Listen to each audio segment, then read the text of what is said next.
Good morning, everybody. Out here this morning with my little puppy dog.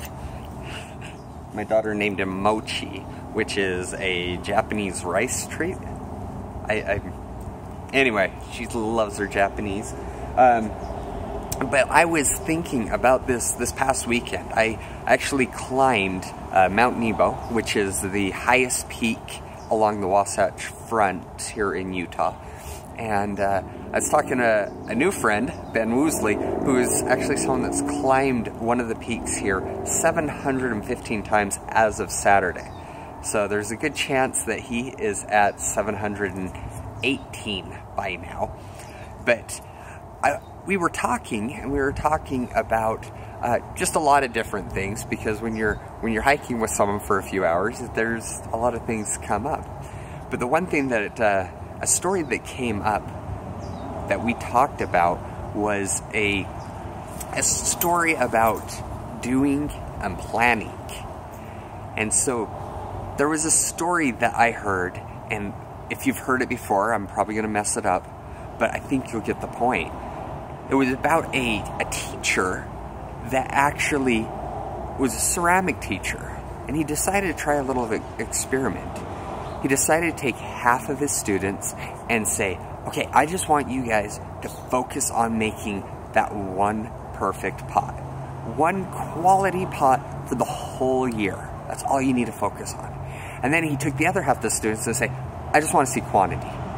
You know, put out a pot every 3 days, 4 days, but a lot. I want to see a lot of pots. So the people that were doing the one pot focused on that pot every day. You know, it's just that one pot. We need to make this perfect. While the people that were doing a lot of pots just belted them out. Boom, boom, boom. And they were ugly. They were not good. You know, they misformed, misshaped, but they just kept going, just belting them out. So about halfway through the year, funny things started happening. The people that were working on their perfect pots, they start forming them, getting them beautiful and everything. Their planning had been done. Well, the people that were just putting out quantity, they were starting to look pretty darn good.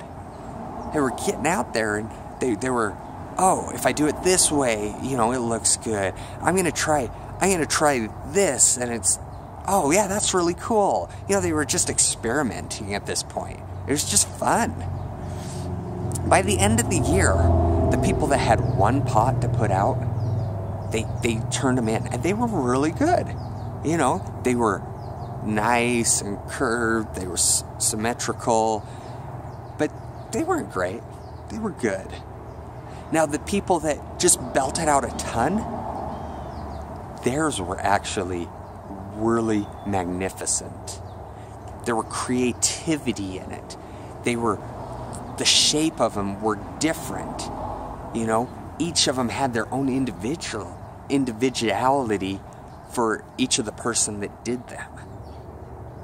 You know, it was, when you look at it, when you have someone that says, I just need to do one, I need to get it perfect, I need to focus on that, they never got out and they never explored. They never made something new. They didn't fail. And that's the biggest thing. They didn't make the mistakes to learn.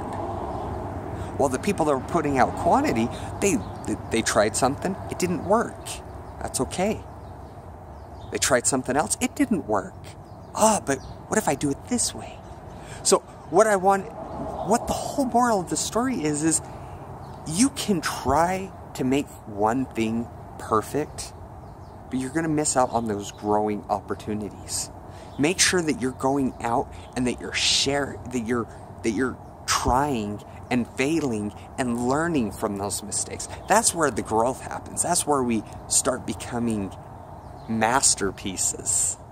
So I would challenge you to go out and do something new and expect to fail at it. And that's the way that we're going to grow and get better. So just thought I would share that story this beautiful morning while the puppy is doing its business. So till next time, this is your coach saying keep your goals in front of you, keep forging forward, and when we take those little steps each day, there's no dream or goal that we can't reach.